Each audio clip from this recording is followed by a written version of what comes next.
자, 이어서 애프터마켓입니다. 이제 저희가 애프터마켓을 이번 한 주 동안은 글로벌 시장에서 좀 주목받는 뉴스들을 저와 전채린 앵커가 둘이서 좀 자세히 짚어드리는 시간을 마련했으니까 이번 한 주 애프터마켓 저희와 함께 해주시길 바라겠습니다.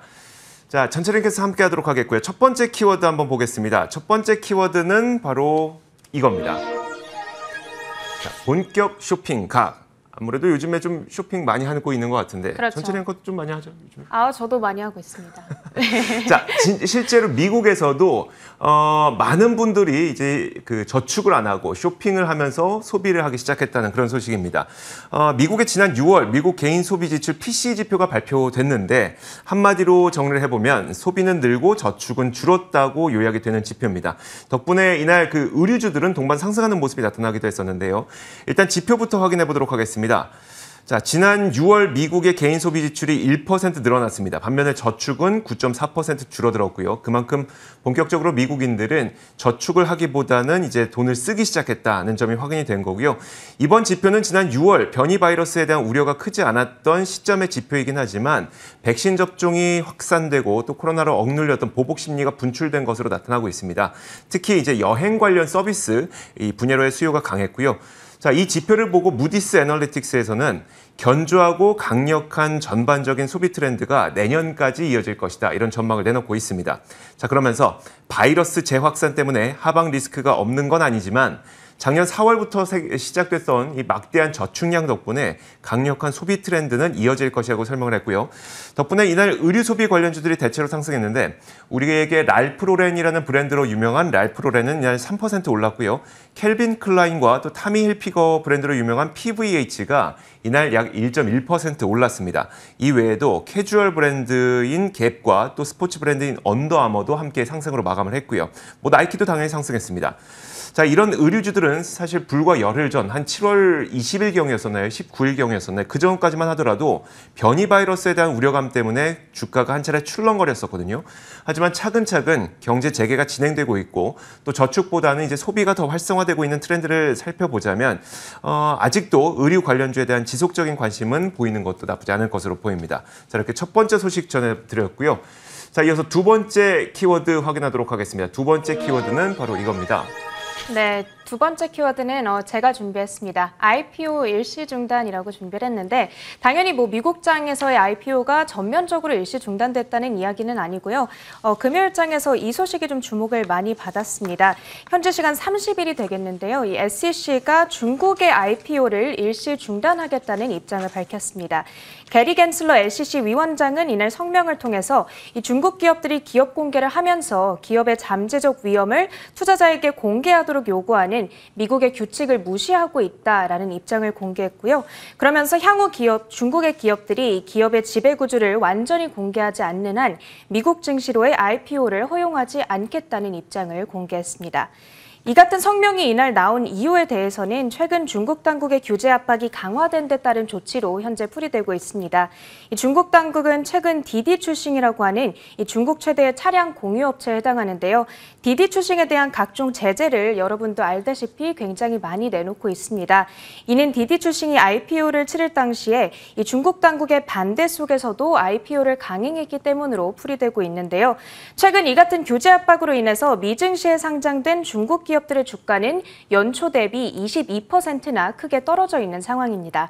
이는 S&P 500 지수와 비교를 했을 때 연초 대비 18% S&P 500 지수가 상승해 있는 상황이기 때문에 상당히 중국 기업들이 언더퍼폼하고 있는 상황이라고 보셔야 되겠는데요. SEC는 추후에 이 같은 상황이 반복되는 걸 방지하기 위해서 이번 조치를 내놓은 것으로 보입니다.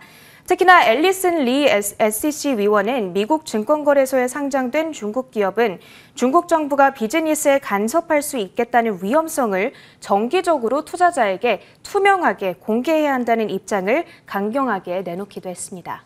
사실 미국 SEC에서 IPO에 대한 중단 입장을 내놓기 전부터 이미 중국 당국에서는 미국 증시의 중국 기업들의 상장을 일단 금지해 놓은 상태이기 때문에 이 소식 자체가 시장에 부정적인 영향을 직접적으로 준다고 보기는 어려울 것 같습니다. 다만 이런 상황들이 계속 이어지고 있는 상태에서 앞서 이제 오기석 법인장도 얘기했다시피 그러면 중국 기업들의 주가 하락에 이 끝은 어디냐 사실 그걸 예측할 수 있는 사람들은 아무도 없습니다만 어쨌든 월가에서도 지금 최근 나오고 있는 의견들을 보면 일부에서는 텐센트와 같은 돈을 잘 버는 기업들은 이미 많이 내려왔기 때문에 할인된 가격에 살 수 있는 좋은 기회다라는 의견이 나오고 있는 반면에 또 일부에서는 이게 사태가 진정되기까지는 좀 기다려야 된다라고 얘기를 하고 있기 때문에 그 타이밍을 개인 투자자들이 노리기는 좀 쉽지 않을 것으로 보이고요. 이런 좋은 기업들이 있다면은 그러니까 좋은 기업이고 또 돈을 잘 번다는 믿음이 있다면 좀 장기적으로 이들을 바라보는 것이 훨씬 더 낫겠다라는 생각이 듭니다. 자, 이렇게 두 번째 키워드까지 한번 살펴봤고요. 이어서 세 번째 키워드 보도록 하겠습니다. 세 번째 키워드는 바로 이거예요. 아마존 때문에 사실 지난 금요일에 네. 아마존 주가가 급락했다는 거 다들 알고 계실 건데 그렇죠. 아마존이 다른 기업들의 주가도 많이 끌어내렸어요. 자, 그 내용을 한번 전해드리도록 하겠습니다. 아마존의 주가 하락이 과연 어떤 일을 벌어일으켰는 것인가. 자, 이날 이커머스 업체들의 주가가 일제히 급락했습니다. 뭐 아마존뿐만 아니라 에시, 이베이, 또 온라인 가구 플랫폼인 웨이페이어도 각각 7에서 8%씩 동반 급락했는데요. 이게 모두 아마존 실적에서 시작이 된 겁니다. 자, 아마존 이번 실적에서 가장 눈에 띄는 부분이 바로 매출이 시장 예상치를 밑돌았다는 거죠. 매출의 성장률이 작년 이맘때까지만 하더라도 거의 한 41%였었는데 그것이 눈에 띄게 줄어든 27%로 둔화가 됐습니다. 그 이유는 너무나도 분명한 게 작년 이맘때쯤을 떠올려 보면 전면적인 락다운 때문에 밖에 나갈 수가 없다 보니까 거의 모든 것들을 온라인으로 주문했고 또 온라인 그 아마존 프라임 구독자만 거의 2억 명이 넘는 상태에서 대부분의 사람들이 모든 그 물건들을 아마존을 통해서 구매를 했었죠. 하지만 지금은 바깥 활동이 비교적 자유로워지다 보니까 온라인 결제는 자연스럽게 둔화될 수밖에 없습니다. 자, 아마존의 매출이 이런 상황이다 보니까 다른 이커머스 업체들도 이런 트렌드는 절대 피해갈 수 없을 것으로 보이는데 에시나 웨이페어, 이베이 이런 기업들은 이번 주 내지는 다음 주에 실적을 발표하게 될 예정이거든요. 그런데 실적 발표 전부터 아마존의 실적이 이런 거 보니까 이들 기업들도 피해갈 수 없겠다라는 인식 때문에 동반 급락을 한 겁니다. 에시는 이번 주 8월 4일에 실적 발표를 앞두고 있는 가운데 매출액 성장률이 23%로 둔화될 것이라는 전망에 급락을 한 거고요. 웨이페이어는 이번 주 8월 5일에 실적 발표를 앞두고 있습니다. 매출액이 성장률 둔화가 아니라 매출액이 8.4% 감소할 것이라는 전망까지 나오면서 급락했습니다. 자, 이베이는 다음 주 8월 11일에 실적 발표를 앞두고 있는데 마찬가지로 매출액 성장률이 둔화될 것이라는 전망으로 급락을 했습니다. 자, 아마존의 이번 실적 발표 이후에 9개 증권사가 투자 의견을 내놨는데요. 투자 의견은 대체로 유지했지만 9개 증권사 모두 목표 주가를 하향 조정했기 때문에 당분간은 리오프닝에 의해서 성장 속도의 둔화는 좀 피하기 어려울 것으로 보이기 때문에 또 이런 큰 틀의 흐름을 좀 마음속에 염두하신 채 이 투자에 접근하시는 게 좋을 것 같습니다. 자, 이렇게 세 번째 키워드까지 살펴봤습니다. 네 번째 키워드 볼까요? 네, 네 번째 제가 마지막으로 준비한 키워드는 빅테크 트렌드가 되겠습니다. 방금 전에 이야기해 주셨던 이 아마존 이야기와도 조금은 이어지고 있는 이야기가 되겠는데요. 이제 지난주 전 세계에서 제일 큰 기술 기업 5가운데가 실적을 공개해 줬습니다. 애플과 마이크로소프트, 아마존, 알파벳, 그리고 페이스북까지 분기 실적이 공개가 됐는데요. 전체적으로 실적 자체는 상당히 긍정적으로 발표됐습니다. 5개 기업의 합산 매출이 무려 36%나 증가세를 기록할 정도였는데요. 하지만 이렇게 화려했던 실적에 비해서 시장의 반응은 시큰둥한 모습입니다. 주간 단위로 봤을 때 알파벳의 주가만이 1%대 상승을 했고 나머지 4개 종목의 주가는 모두 하락으로 거래를 마치는 모습이었는데요. 특히 아마존의 주가가 금요일 하루 동안에만 7% 말씀해 주셨다시피 하락을 기록하면서 가장 저조한 흐름을 보였습니다. 이렇게 일반적인 실적 시즌의 분위기가 영 나지 않는 지난 한 주간을 보냈는데요. 그래도 이렇게 재미없는 빅테크 어닝 주간을 통해서 우리가 꼭 기억해봐야 될 법한 이 몇 가지 포인트들을 배런즈지에서 정리를 해준 기사가 있어서 가지고 왔습니다. 총 4가지 포인트가 정리되어 있는데요. 일단 첫 번째 포인트. 팬데믹 붐은 끝났다라고 지적을 하고 있습니다. 팬데믹이 슬슬 끝나가는 분위기 속에서 사람들의 생활 패턴 역시도 바뀌어가고 있다. 있다는 점을 지적한 건데요. 일례로 아마존을 들어볼 수 있습니다. 아마존의 CFO가 이번 어닝콜에서 5월 중순부터 이커머스 부문의 매출이 30%대나 감소세를 기록했다고 공개를 했는데요. 몇 달 전까지만 하더라도 온라인으로 주문했을 법한 물건들을 이제는 사람들이 슬슬 나가서 사는 추세라고 하고 있다고 합니다. 이 같은 변화로 인해서 앞으로 몇 분기 동안에도 타격이 이어질 수 있겠다는 부분을 지적한 것이 되겠고요. 두 번째로 지금 정리되고 있는 포인트는 부품 부족은 계속된다라는 트렌드가 되겠습니다. 한마디로 이 반도체 공급 부족 현상은 앞으로도 쭉 이어질 거라는 전망이 되겠는데요. 여기서는 애플에 대한 예시가 나와 있습니다. 당장 지난 6월에도 칩 부족으로 인해서 아이패드 생산에 차질이 빚어질 거란 우려가 제기된 바가 있었는데요.